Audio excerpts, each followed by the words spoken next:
Hello everyone, आपका स्वागत है एक बार फिर से। एनसीईआरटी क्लास 6 इतिहास हम पढ़ रहे थे। तो इतिहास में दोस्तों आपने पुराने वाले चैप्टर भी पढ़े जिसमें कि 600 ईस्वी पूर्व से लेकर के 600 ईस्वी तक के इतिहास के बारे में बताया था मैंने। अभी हम पढ़ रहे हैं इसे 10वीं जो ईस्वी है वहाँ तक, जिसमें कि खास करके अल बरूनी, इब्न बतूता इनके बारे में। तो यहाँ पर एक जो मानचित्र दिया है जिसमें बताया गया है कि इब्न बतूता उस समय कहाँ कहाँ पर उसने यात्रा की थी और उसने अपने अनुसार ही उनको नाम दिए थे जो जगह उसने उस समय घूमी थी या फिर उस समय उन जगहों को जिस नाम से बुलाया जाता था। लेकिन उसकी इन यात्राओं का क्या फ़ायदा हुआ, क्या नुकसान हुआ, उसके बारे में आगे देखेंगे। कि जैसा कि हमने देखा कि इब्न बतूता एक हठीला यात्री था और जिसने उत्तर पश्चिमी अफ्रीका में अपने निवास स्थान मोरक्को वापस जाने से पूर्व कई वर्ष उत्तर अफ्रीका, पश्चिम एशिया, मध्य एशिया के कुछ भाग, हो सकता है कि वो रूस भी गया हो, और भारतीय उपमहाद्वीप और चीन की यात्राएं की थी। लेकिन जब वो वापस पहुंचा तो स्थानीय शासक थे वहाँ के, उन्होंने उसे निर्देश दिया या फिर एक जो लेखक है उसके लिए नियुक्त किया कि आप उससे पूछो कि वो कहाँ कहाँ पर घूमा था या वहाँ के राजा महाराजा, वहाँ के इतिहास के बारे में लिखो। तो जो लेखक उस समय अपॉइंट किया गया था उनका नाम था इब्न जुजाई। इब्न जुजाई, जिसे इब्न बतूता के श्रुत लेखों को लिखने के लिए नियुक्त किया गया था। तो इब्न जुजाई अपनी प्रस्तावना में क्या लिखते हैं कि राजा ने एक शालीन निर्देश दिया कि वे या फिर इब्न बतूता अपनी यात्रा में उन्होंने जिन शहरों को देखा है या उनकी याद में जो भी कुछ घटनाएं हैं उनका एक वृत्तांत लिखवाएं। साथ ही विभिन्न देशों के शासकों में से जिनसे वो मिले या वहाँ के बड़े बड़े साहित्यकार, वहाँ के संत धर्मनिष्ठ जो थे उनके बारे में बताएं। उसके बाद उन्होंने जो भी विषय बताए थे उन सभी को एक लिखवाया गया था, एक कथानक उनका लिखवाया गया जिसने मस्तिष्क को मनोरंजन, कान और आँख को प्रसन्नता दी।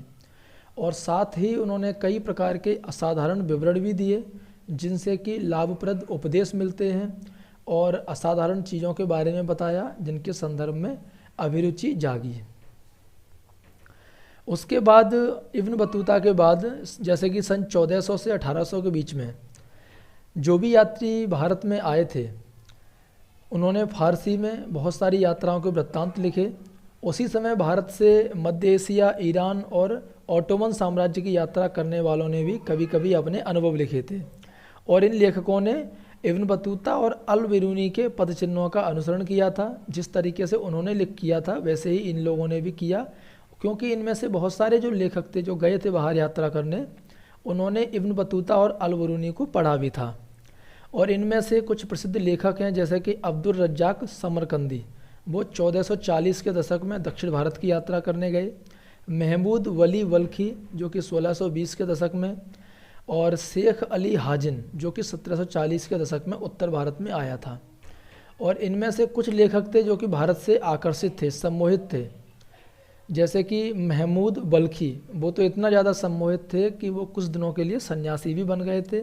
और कुछ ऐसे लोग थे जिन्हें कि अपने आशा के अनुरूप भारत से कुछ भी नहीं मिला और इसीलिए वो भारत से निराश हुए, यहाँ तक कि घृणा भी करने लगे, जैसे कि हाजिन, क्योंकि उन्हें भारत में अपने आने के लिए एक उत्सवी स्वागत की आशा थी, ऐसा नहीं हुआ। और उनमें से अधिकांश थे उन्होंने भारत को अचम्भों के रूप में भी देखा था।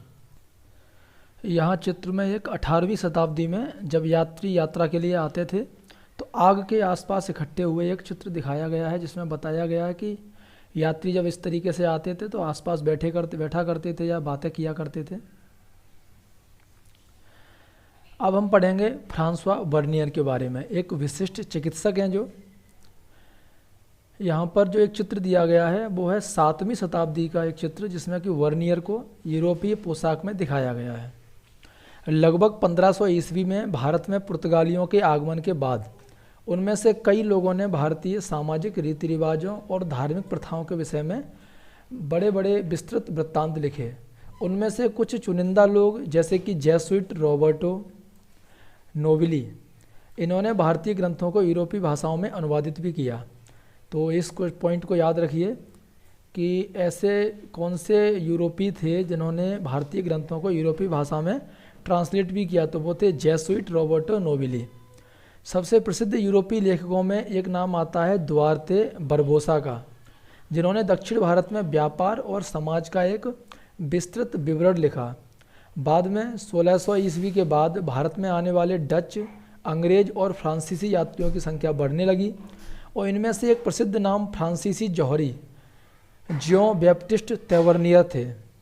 जैसे जैसे फ्रांसीसी, डच, अंग्रेज भारत में आने लगे तो उसी समय पर एक फ्रांसीसी जौहरी थे ज्यों बैप्टिस्ट तेवर्नियर, जिसने कम से कम 6 बार भारत की यात्रा की और वह विशेष रूप से भारत की व्यापारिक स्थितियों से बहुत प्रभावित था।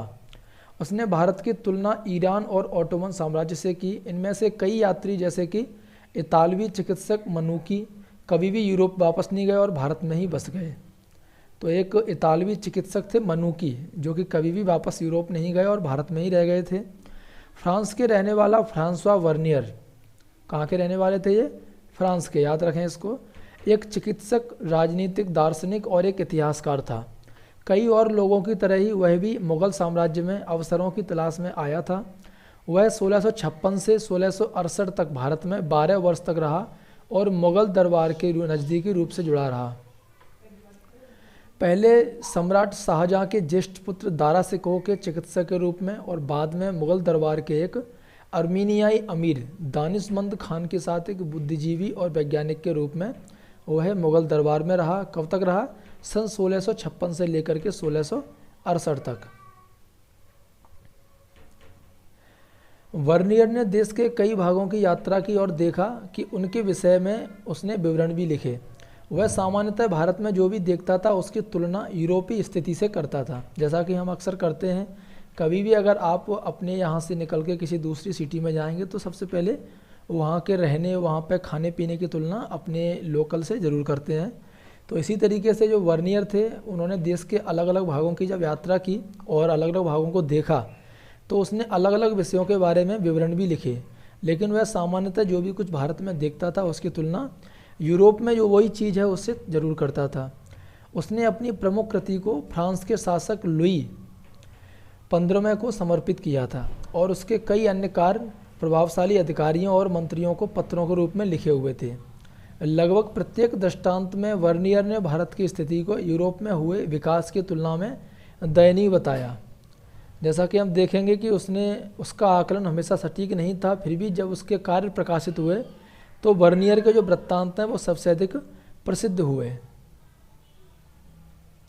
यहाँ पर वर्नियर को भारत की पोशाक में दिखाया गया एक चित्र है जो।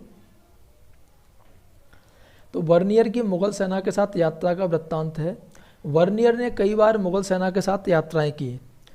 यहाँ सेना के कश्मीर कूच के संबंध में एक विवरण दिया गया है जब सेना कश्मीर जाती है।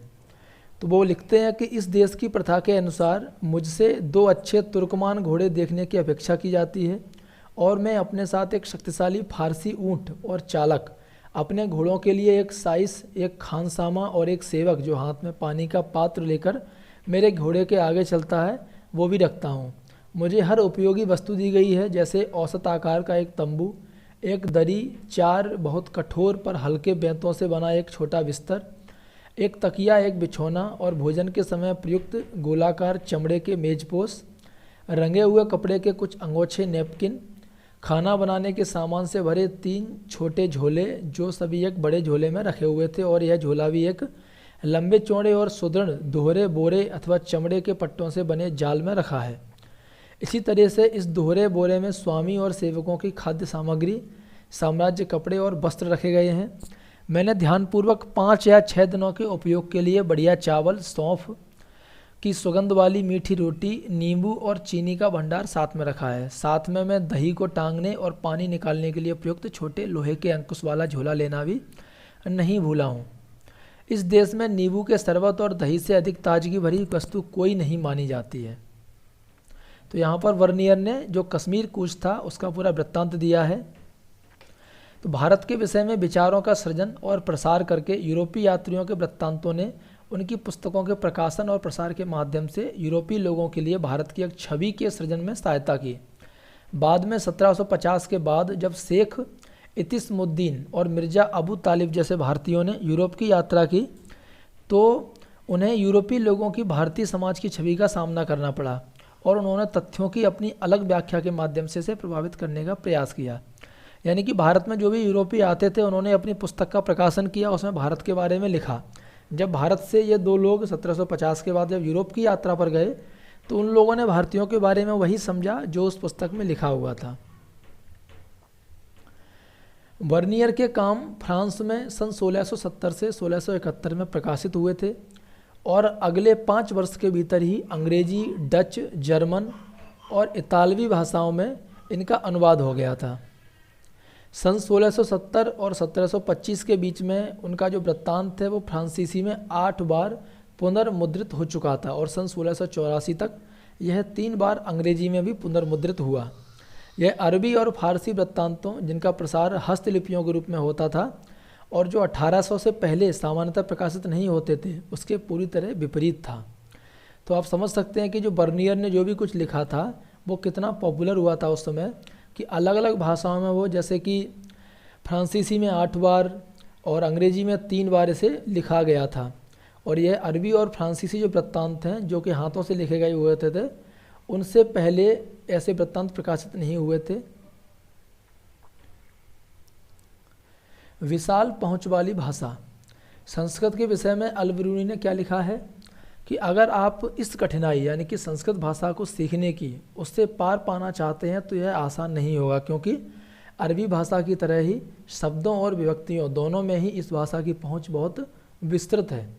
इनमें एक ही वस्तु के लिए कई शब्द मूल और व्युत्पन्न दोनों प्रयुक्त होते हैं और एक ही शब्द का प्रयोग कई वस्तुओं के लिए होता है, जिन्हें भली प्रकार समझने के लिए विभिन्न विशेषक संकेत पदों के माध्यम से एक दूसरे से अलग किया जाना आवश्यक है। तो यहाँ पर अल-बिरूनी ने संस्कृत भाषा के बारे में बताया था कि संस्कृत भाषा भी इतनी आसान नहीं है कि उसे आसानी से सीखा जा सके, कि बिना कठिनाई के इसे सीख सकते हो। अब अगला हम टॉपिक पढ़ेंगे, उसमें है कि एक अपरिचित संसार की समझ, अल-बिरूनी और संस्कृतवादी परंपरा। जैसा कि हमने देखा कि यात्रियों ने उपमहाद्वीप में जो भी देखा सामान्यतः उसकी तुलना उन्होंने उन प्रथाओं से की जिनसे वे परिचित थे। प्रत्येक यात्री ने जो भी देखा उसे समझने के लिए एक अलग विधि अपनाई। जैसे उदाहरण लिया जाए तो अल-बिरूनी अपने लिए निर्धारित उद्देश्य में निहित समस्याओं से परिचित था। उसने कई अवरोधों की चर्चा की जो उसके अनुसार समझ में बाधक थे। इनमें से पहला अवरोध भाषा का था। उसके अनुसार संस्कृत अरबी और फारसी से इतनी भिन्न थी कि विचारों और सिद्धांतों को एक भाषा से दूसरी में अनुवादित करना आसान नहीं था। तो कहने का मतलब है कि जिन भी यात्रियों ने यात्रा की उन्हें पहले से भी कुछ अंदाजे होते हैं। जैसे कि अगर आप नॉर्थ से साउथ में जाएंगे तो आपके दिमाग में पहले से ही एक बात होगी कि साउथ में जाकर के सबसे बड़ी प्रॉब्लम हमारे लिए होगी वो होगी लैंग्वेज की। इसी तरीके से साउथ के लोग अगर दिल्ली या नॉर्थ इंडिया में जाते हैं घूमने तो उन्हें भी यही लगता है कि नॉर्थ में जाकर के सबसे बड़ी प्रॉब्लम होगी वो है भाषा। इसी तरीके से अल-बिरूनी थे, उन्होंने भी अपने लिए एक जो समस्या थी वो निर्धारित कर रखी थी कि उनका सबसे बड़ा अवरोध है वो है भाषा। उनका मानना था कि संस्कृत जो है वो अरबी और फारसी से बहुत अलग है, इसीलिए इसके विचार और सिद्धांतों को समझना या फिर उन्हें ट्रांसलेट करना उतना ईजी नहीं है, जैसा कि अभी मैंने बताया था यहाँ पर। उसके द्वारा चिन्हित दूसरा अवरोध था वो था धार्मिक अवस्था और प्रथा में भिन्नता, क्योंकि वो जिस जगह से आया था वहाँ से और भारत की जो धार्मिक अवस्था और प्रथा है उनमें बहुत विभिन्नता थी। और उसका जो तीसरा अवरोध था वो था अभिमान। यहाँ रोचक बात यह है कि इन समस्याओं की जानकारी होने पर भी अल-बिरूनी लगभग पूरी तरह से ब्राह्मणों द्वारा रचित कृतियों पर आश्रित रहा। उसने भारतीय समाज को समझने के लिए अक्सर वेद, पुराण, भगवत गीता, पतंजलि की कृति और मनुस्मृति आदि से अंश उद्धृत किए। यानी कि उसे पता था कि जब ये सब प्रॉब्लम उसके सामने भाषा वाली आएगी, लेकिन फिर भी वो इन सभी से ही अपने अंश लेता रहा। अल-बिरूनी ने जाति व्यवस्था के बारे में क्या विवरण दिया? अल-बिरूनी ने अन्य समुदायों के प्रतिरूपों की खोज के माध्यम से जाति व्यवस्था को समझने और व्याख्या करने का प्रयास किया। अल-बिरूनी ने लिखा कि प्राचीन फारस में 4 सामाजिक वर्गों को मान्यता थी: घुड़सवार और शासक वर्ग, भिक्षु, अनुष्ठानिक पुरोहित और चिकित्सक, खगोल शास्त्री और अन्य वैज्ञानिक, और अंत में कृषक तथा शिल्पकार। कहने का मतलब है कि वो दूसरे शब्दों में यह दिखाना चाहता था कि ये सामाजिक वर्ग केवल भारत तक ही सीमित नहीं थे, उनके यहाँ पर यानी कि फारस में भी वर्गों में विभाजन हुआ था। इसके साथ ही उसने यह भी दिखाया कि इस्लाम में सभी लोगों को समान माना जाता था, उनमें भिन्नताएं केवल धार्मिकता के पालन में थी। जाति व्यवस्था के संबंध में ब्राह्मणवादी व्याख्या को मानने के बावजूद अल-बिरूनी ने अपवित्रता की मान्यता को अस्वीकार किया। अल-बिरूनी लिखता है कि हर वह वस्तु जो अपवित्र हो जाती है अपनी पवित्रता की मूल स्थिति को पुनः प्राप्त करने का प्रयास करती है और सफल होती है। सूर्य हवा को स्वच्छ करता है और समुद्र में नमक पानी को गंदा होने से बचाता है। अल-बिरूनी जोर देकर कहता है कि यदि ऐसा नहीं होता तो पृथ्वी पर जीवन असंभव होता। उनके अनुसार जाति व्यवस्था में सन्निहित अपवित्रता की अवधारणा प्रकृति के नियमों के विरुद्ध थी। कहने का मतलब है कि अल-बिरूनी ने अपने जो भी बातें बाद में लिखी थी तो वो सब ब्राह्मणों के द्वारा जो लेख लिखे गए थे उनसे ही लिया गया था, उसमें कोई ना कोई अंश, लेकिन वह ब्राह्मणों की जो दूसरी बात है जो कि अपवित्रता के बारे में है, जैसे छुआछूत या अस्पृश्यता है, उसको वह नहीं मानता था।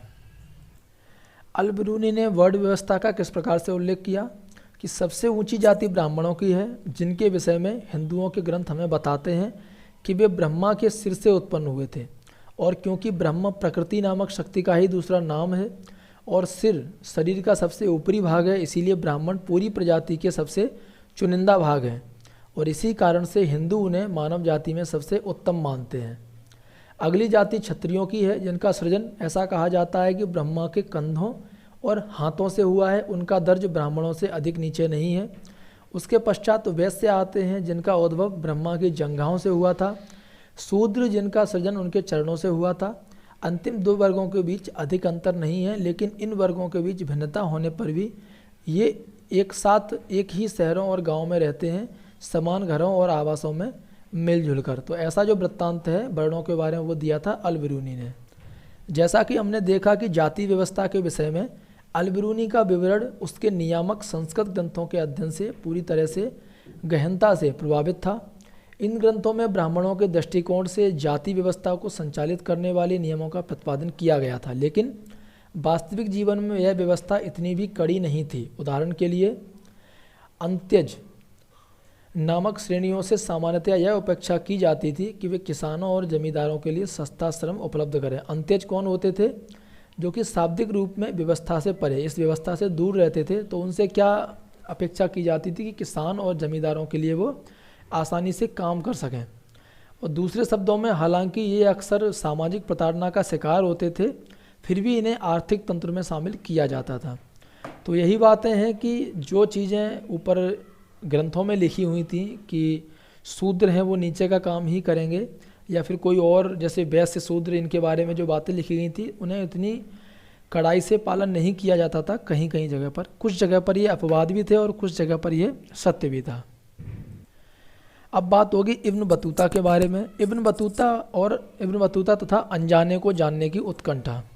जब 14वीं शताब्दी में इब्न बतूता दिल्ली आया था, उस समय तक पूरा उपमहाद्वीप एक ऐसे वैश्विक संचार तंत्र का हिस्सा बन चुका था जो पूर्व में चीन से लेकर पश्चिम में उत्तर पश्चिमी अफ्रीका और यूरोप तक फैला हुआ था। और जैसा कि हमने देखा है, इब्न बतूता ने स्वयं इन क्षेत्रों में बड़े पैमाने पर यात्राएं की, पवित्र पूजा स्थलों को देखा, विद्वान लोगों और शासकों के साथ समय बिताया और कई बार वह काजी के पद पर भी रहा तथा शहरी केंद्रों की विश्ववादी संस्कृति का उपभोग किया, जहां अरबी, फारसी, तुर्की और अन्य भाषाएं बोलने वाले लोग विचारों, सूचनाओं और उपाख्यानों का आदान प्रदान करते थे। इनमें अपनी धर्मनिष्ठता के लिए प्रसिद्ध लोगों की, ऐसे राजाओं जो निर्दयी और दयावान दोनों हो सकते थे की, तथा सामान्य पुरुषों और महिलाओं तथा उनके जीवन की कहानियां सम्मिलित थीं। जो भी कुछ अपरिचित था उसे विशेष रूप से रेखांकित किया जाता था। ऐसा यह सुनिश्चित करने के लिए किया जाता था कि श्रोता या फिर पाठक सुदूर लेकिन सुगम्य देशों के वृत्तांतों से पूरी तरह से प्रभावित हो सकें। नारियल और पान। इब्न बतूता की चित्रण की विधियों के कुछ बेहतरीन उदाहरण हैं। इन तरीकों में मिलते हैं कि जिनमें वह नारियल और पान, दो ऐसी वानस्पतिक उपज जिनसे उसके पाठक पूरी तरीके से अपरिचित थे, का वर्णन करता है। यानी कि इब्न बतूता ने जब अपने वृत्तांत लिखे थे उसने नारियल और पान ये दो ऐसी चीज़ें थी कि जहाँ पर वह वापस जा कर के जब उसके वृत्तांत पाठकों ने पढ़े तो वो लोग इन दो चीज़ों को नहीं जानते थे।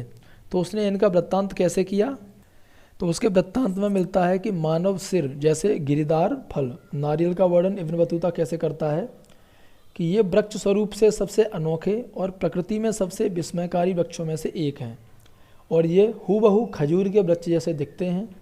इनमें कोई अंतर नहीं है सिवाय एक अपवाद के, एक से काष्ठफल प्राप्त होता है और दूसरे से खजूर।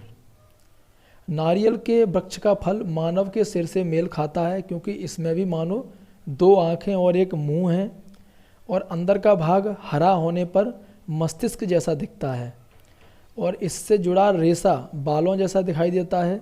वे इसे रस्सी बनाते हैं।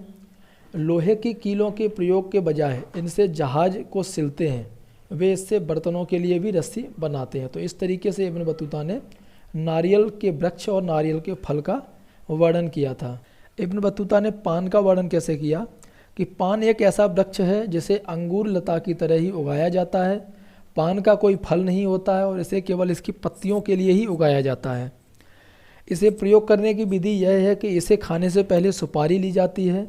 यह जायफल जैसी ही होती है, पर इसे तब तक तोड़ा जाता है जब तक कि इसके छोटे छोटे टुकड़े नहीं हो जाते और इन्हें मुंह में रखकर चबाया जाता है। इसके बाद पान की पत्तियों के साथ इन्हें चबाया जाता है। तो इस तरीके से इब्न बतूता ने पान का विवरण दिया। इब्न बतूता ने भारतीय शहरों के बारे में क्या लिखा। इब्न बतूता ने उपमहाद्वीप के शहरों को उन लोगों के लिए व्यापक अवसरों से भरपूर पाया जिनके पास आवश्यक इच्छा, साधन और कौशल था। उन्होंने लिखा कि ये शहर घनी आबादी वाले और समृद्ध थे, सिवाय कभी कभी युद्धों और अभियानों से होने वाले विध्वंस के। इब्न बतूता के वृत्तांत से ऐसा प्रतीत होता है कि अधिकांश शहरों में भीड़ भाड़ वाली सड़कें और चमक दमक वाले और रंगीन बाजार थे जो अलग अलग प्रकार की वस्तुओं से भरे रहते थे। इब्न बतूता दिल्ली को एक बड़ा शहर, विशाल आबादी वाला और भारत का सबसे बड़ा बताता है। दौलताबाद जो कि महाराष्ट्र में है वो भी कम नहीं था और आकार में दिल्ली को चुनौती देता था। दिल्ली जो कि उस समय के जो ग्रंथ थे उनमें दहली का भी जिक्र मिलता है नाम। उसका वर्णन इब्न बतूता ने किस प्रकार किया कि दिल्ली एक बड़े क्षेत्र में फैली घनी जनसंख्या वाला शहर है और शहर के चारों ओर जो प्राचीर बनी है वो अतुलनीय है। दीवार की चौड़ाई 11 हाथ यानी कि लगभग 20 इंच के बराबर है और इसके भीतर रात्रि के पहरेदार और द्वारपालों के कक्ष हैं। प्राचीरों के अंदर खाद्य सामग्री, हथियार, बारूद, प्रक्षेपास्त्र और घेरेबंदी में काम आने वाली मशीनों के जो संग्रह हैं उनके लिए भंडारगृह बने हुए थे। प्राचीर के भीतर भाग में घुड़सवार और पैदल सैनिक शहर के एक से दूसरे छोर तक आते और जाते हैं। प्राचीर में खिड़कियां बनी हैं जो शहर की ओर खुलती हैं और इन्हीं खिड़कियों के माध्यम से प्रकाश अंदर आता है। प्राचीर का निचला भाग पत्थर से बना है जबकि ऊपरी भाग ईंटों से बना है। इनमें एक दूसरे के पास पास बनी कई मीनारें हैं और इस शहर के 28 द्वार हैं जिन्हें दरवाज़ा कहा जाता है। इनमें से बदायूं दरवाज़ा सबसे विशाल है। मांडवी दरवाजे के भीतर एक अनाज मंडी है। गुल दरवाजे की बगल में एक फलों का बगीचा है और इस शहर में एक बेहतरीन कब्रगाह है जिसमें बनी कब्रों के ऊपर गुंबद बनाई गई हैं। जिन कब्रों के गुंबद नहीं हैं उनमें निश्चित रूप से मेहराब है।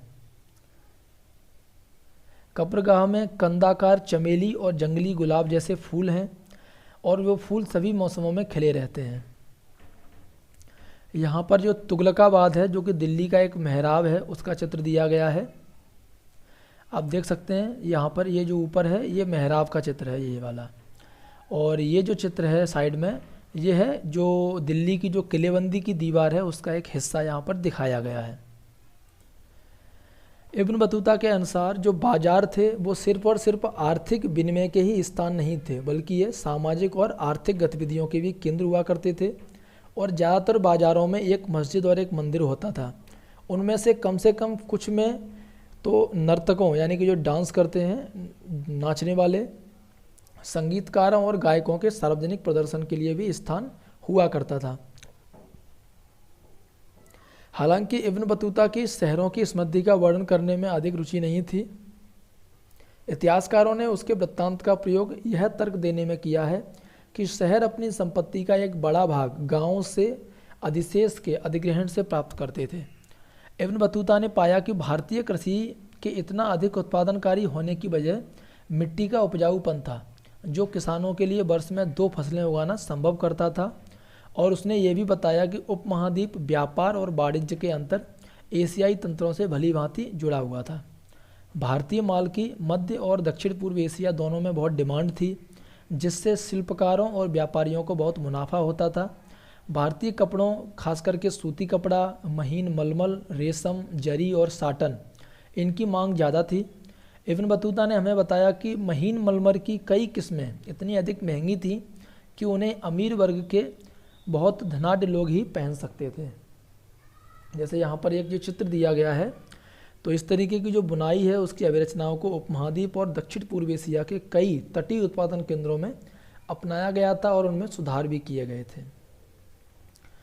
आज का वीडियो यहीं तक रखते हैं। उसके बाद का जो वीडियो है उसमें हम आगे का विवरण देंगे, जैसे कि बाजार में संगीत या और भी आगे के विवरण हैं जिन्हें हम कंप्लीट करेंगे। दोस्तों, आपको वीडियो कैसा लगा कमेंट करके ज़रूर बताएं, अपने फ्रेंड्स में शेयर भी कीजिए।